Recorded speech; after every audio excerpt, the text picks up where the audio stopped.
Hey, it's Clay Trader, and this will be a video chart on ticker symbol SPEX. We will take a look at the 30-minute time frame. Real quick, what do I mean by 30-minute in case maybe you're new to charts?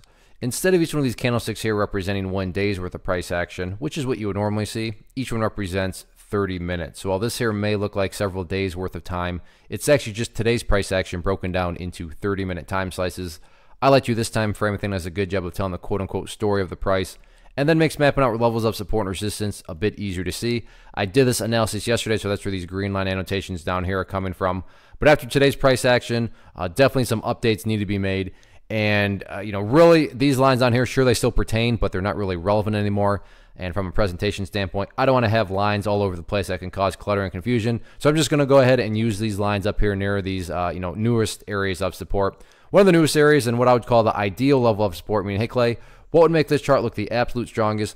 That would be right there at $3.45. You can see already a couple instances right there where the bears try to press down through there, but the bulls did a great job of holding strong. And now don't get me wrong, if the price falls below $3.45, it's not like the entire chart's ruined, but if the price can stay above there, that's certainly going to be the best case scenario going forward in terms of, what chart or, what level would make the chart look the healthiest. Next level of support after that would just be the lowest that the bears made progress today, and that was right there at $2.85. So $3.45, $2.85, two of the nearer term levels of support. And this will be just a repeat of yesterday's video, but it still 100% pertains, and that has to do with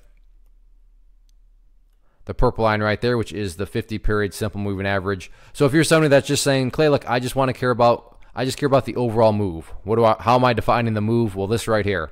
So if that's what you care about, just the overall move, and you want a very simplistic way to measure the health of it, to gauge the momentum, well, the purple line here, 50-period simple moving average, keyword there being moving, that line is just going to keep on moving its way upwards like that. So cut and dry way to look at it and answer that question, how is the health of the current move? Simply put, as long as the price is above that purple line going forward, then the bulls are in full control, no questions asked. Now, what about areas of resistance?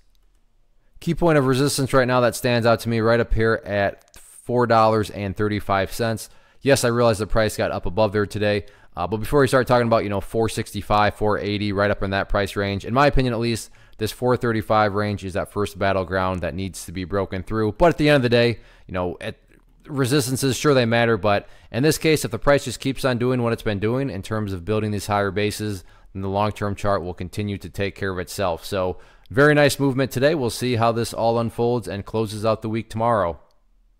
One of the biggest questions I get is, hey Clay, how do you find the stocks that you trade? So what I've done is put together a free resource guide where I talk about the tools that I use to locate stocks that I find interesting and think may have potential. So if that sounds like something that could add value to you as a trader, then click on the image that is up on the screen right now and I will email you the guide. The guide itself is very short and to the point, and best part, it's completely free.